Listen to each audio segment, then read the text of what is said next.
In The Godfather, Don Vito Corleone climbed his way to the top of the criminal underworld, but it came with a hefty price tag. Being at the top made him a target, so he had some extremely powerful enemies, so it was only a matter of time until they would try to dethrone him and crush his empire once and for all. And sure enough, that's exactly what happened. While Don Vito was still recovering, the heir to the Corleone empire was taken out. His enemies were closing in.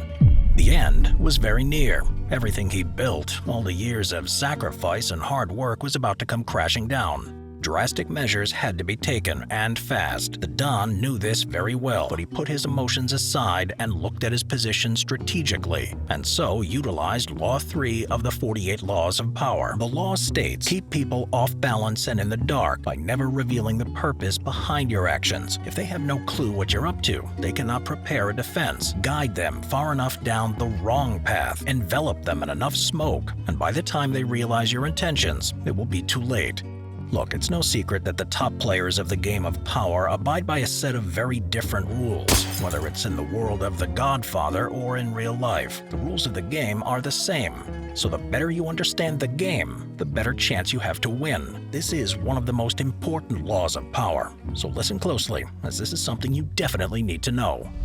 Never tell anybody outside the family what you're thinking again. Observance of the law.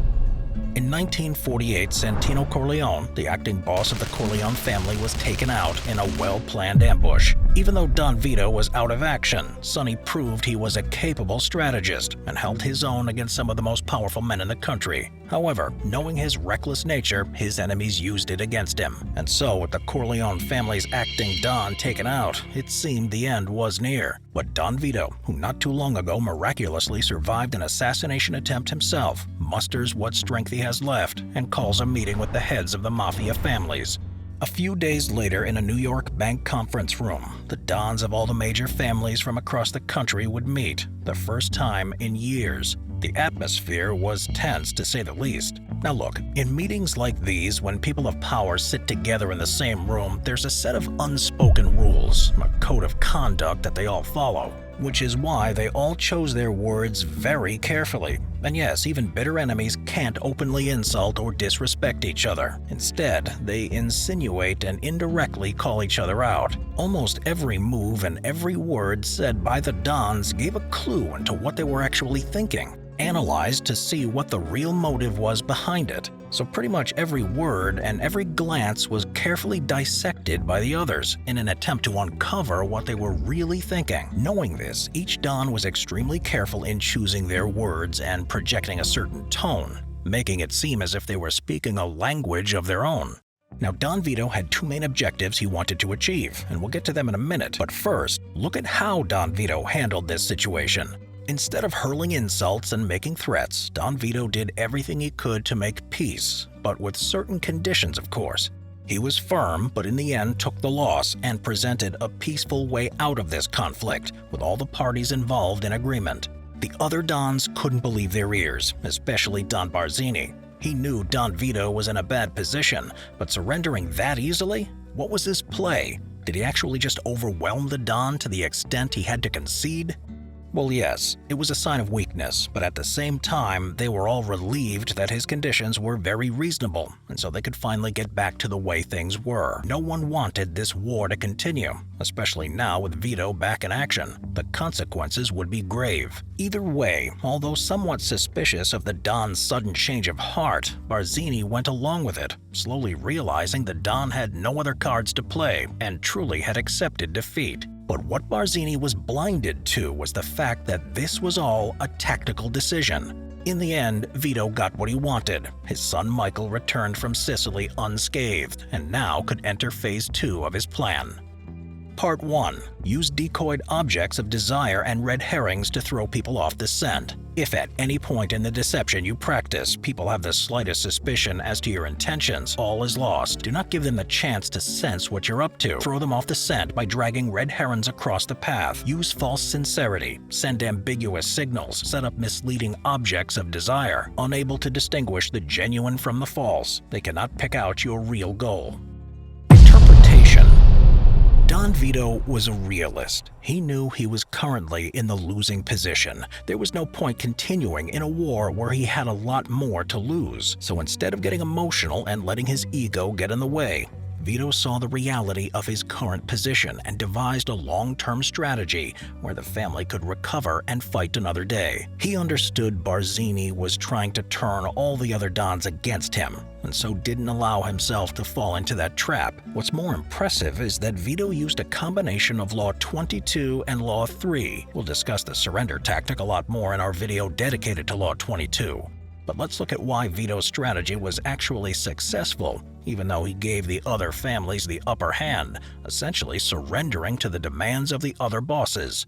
Let's analyze what Don Vito's two objectives were.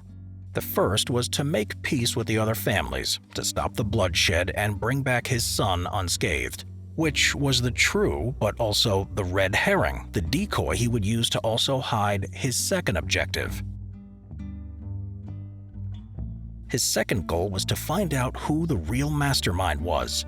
He knew that there was something not quite right from the beginning. Something was not adding up, and so he needed to solve this mystery. If you've been watching this channel for a while, you probably understand how Don Vito concluded that his real enemy, the true mastermind behind all this, was not Tattaglia or Sollozzo. Rather, it was Barzini all along. But here's a quick summary. Don Vito's suspicion began right after the meeting with Virgil Sollozzo. However, he didn't have enough time to investigate further. Later on, when he heard the news about Sonny, he immediately understood that his suspicions were correct. Something was very wrong about this whole situation, which is why his first orders were to set up a meeting with the other families. This situation was shrouded with a mystery, so he knew that making a drastic move without all the necessary information wouldn't be very wise. He had to confront his enemies in person, and as you know, he was right. Tattaglia did not have the brains or the confidence to come up with such a well-made plot, not to mention out-strategize Santino, who from a young age proved himself as a great war general. But Don is a pimp.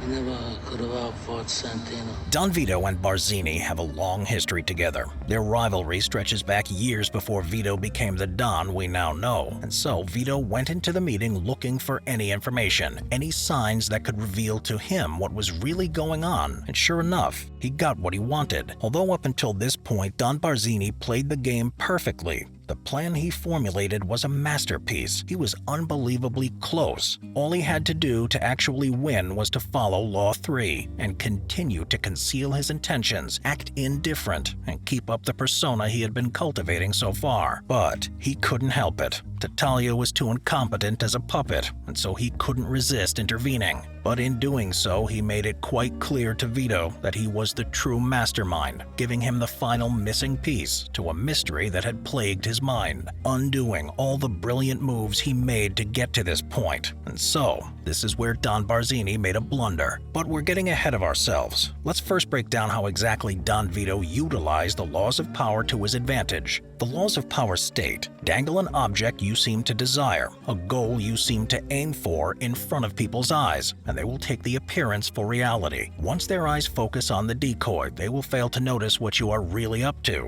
Vito used his real motive, the goal he openly stated, to justify his actions, while underneath, he used it to actually achieve a set of separate goals. And what better decoy to use than wanting his son back from Sicily unharmed? Barzini would have no reason to suspect a thing, therefore giving Vito the upper hand. Now, this isn't to say that Vito in any way was not interested in his son's safety, or was only using it as an excuse, not at all. But what this means is that he used a genuine goal of his to justify his actions and concealed his other goals. He was essentially opening up just enough that the other Dons wouldn't suspect a thing. Instead of closing up and acting suspiciously, making it obvious he also had ulterior motives, Vito hid his real intentions by talking endlessly about his goal. Just not his real one, or in this case, not his only one. If Don Barzini had seen through the Don's plan, he would have been a lot more careful and would have seen Michael's bold attack coming a mile away. So Vito had to be very convincing. And sure enough, his strategy paid off. Keys to power. Most people are open books. They say what they feel, blurt out their opinions at every opportunity, and constantly reveal their plans and intentions. It is easy and natural to always want to talk about one's feelings and plans for the future. but it takes effort to control your tongue and monitor what you reveal. It's shocking how true this is in today's society. I bet you immediately thought of at least 2 to 3 different people who fit that exact description. We'll get into that in a minute, so let's put that aside and look at how the masters of the game of power view this concept. First, let's understand why this is the case. Well, the laws of power state that it's natural for you to always want to talk about your feelings and plans for the future, but it actually takes quite a bit of effort to control your tongue and monitor what exactly you reveal. The second reason is that many believe that by being totally honest and open, they're winning people's hearts and showing you their good nature. They are simply wrong. Honesty often acts as a blunt instrument, offending people with the ugly truth of what you really think and feel. And the bigger problem is the fact that when you're very open, you become predictable and familiar. Therefore, it becomes almost impossible to respect or fear you. And power will not accrue to a person who cannot inspire such emotions. So instead, the law states you should master the art of concealing your intentions. Here's why. If you're in a competitive field, it doesn't matter what kind. The more you reveal, the more information and power you are giving your opponent. It's as simple as that. And I'm sure you'll understand the dangers you create when your opponent has more power than you, especially when you're the one giving it to him. They can then predict your next move, find a weakness of yours to exploit, and then come at you with full force. But if they don't know what you're thinking, if you throw them off the scent, set up misleading objects of desire, they cannot prepare a defense or find your weak point to strike. Done right, you become unpredictable and catch your opponent off guard. But done wrong, and they have the slightest suspicions of your real intentions, it will completely backfire, so be careful. In the world of Don Vito, if he was completely open with what he was really thinking, his entire empire would have burnt to the ground in no time. He understood he needed to play the game, especially when the consequences were so extreme. And the same is true with all those in the game of power in some form or the other, from coaches and athletes to CEOs, generals, presidents, and even kings. All play by a different set of rules. The dark truth is that all the top players of the game lay honesty aside in some way to get what they want. I know all this sounds extremely evil and unethical, and it kinda is, but that's the point. We want you to understand how these people think so you can see right through it. And don't worry, we'll give you a more ethical version of the law for you to use in your life, but we need you to understand this concept. Now, with Michael safely back in New York, Don Vito can now move to phase 2 of his plan. It was time to rebuild the empire, so he would spend the next few years preparing Michael to take over, then to enact the final stage in his master plan, taking out the heads of the other 5 families. Yes, as we mentioned, Don Vito had always been thinking several moves ahead. He understood the reality of his situation and developed a long-term strategy. The Don was not going to back down. Avenging his son was still one of his highest priorities. Now, some of you might be thinking, didn't he say he was not going to be the one who broke the peace? He swore that he was not going to avenge Sonny? Was he just lying the whole time? And the answer is, actually no, he never broke his vow. Here's why Don Vito actually kept his word. It's actually quite simple. The one who broke the peace wasn't Vito or even Michael, but it was, once again, Don Barzini. You see, Vito knew that this truce was not going to last for long. It was only a matter of time until Barzini was going to make one last major attempt. He even predicted how it was going to happen. Whoever comes to you with this Barzini meeting, he's a traitor. Don't forget that.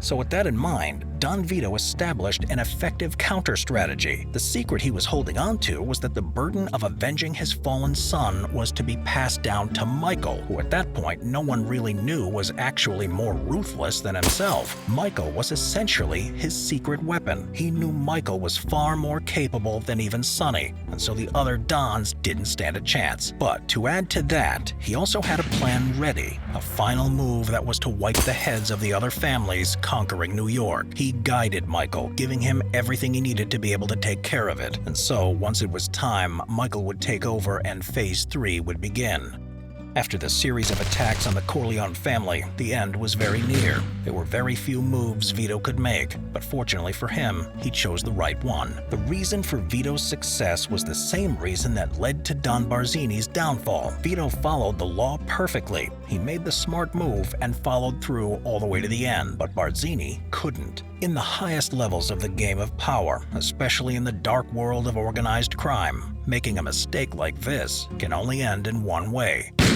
I'm sure that you're all well aware that Don Vito was a true master of the game of power and a brilliant strategist, and so analyzing his mentality and tactics is fascinating, especially that they're applicable in some sense in real life. Law 3 is definitely one of the most important yet most dangerous laws of power. There is still a lot more to cover in this law, so make sure you watch part 2 in order to have the complete picture. We'll give you the practical and ethical version of this law and how to use it in a positive manner. And this time we'll be analyzing someone who is truly the master of this law, even more than Vito, making it one of his key weapons in his arsenal. One last thing, if you're not already subscribed, I have to ask, what are you waiting for? Don't be afraid-o, and make sure you're part of the Culture Mafia.